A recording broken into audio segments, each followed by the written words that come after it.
Guys, work about the story part 10. Nag-exit ako.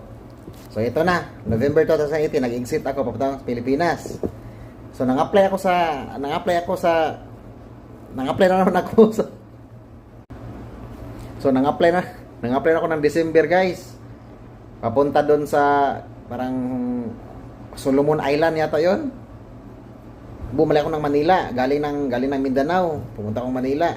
Nagbiyahe ako, travel para lang mag-interview ng Solomon Island na yan. Maniwala ka sa hindi, guys, walang nangyari. Dumating yung employer, walang nangyari diyan sa Malate. Tapos bumalik ako ng Mindanao kasi doon ako nagpasko. Tapos bumalik na naman ako, guys, January 19 yata yun or 22. Nag-interview na naman ako, guys. Natanggap ako, guys. January 23 something, 21. Pagtanggap ko, guys, nag-medical ako. Ang project yun dito, malapit sa Daran. Yung parang kabayo yung ano nila.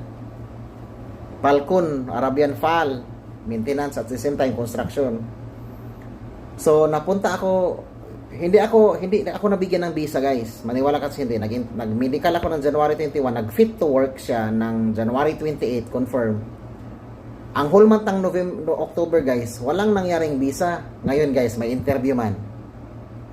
May interview siya dito sa Aram Enterprise na ang kumpanya is Bilosi Saudi Arabia Co. Ltd. So, inspector yun ng Aramco, guys. So, magsusupply sila naman power sa Aramco yung Bilosi. Inspector, client pala yun, guys.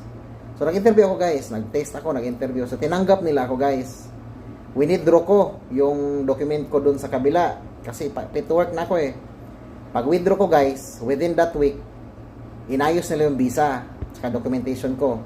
So, nangyari to March 5. Pag March 6, kinuha ko yung visa ko, binigay ko sa agency, sa Aram. So, inayos nila yun lahat.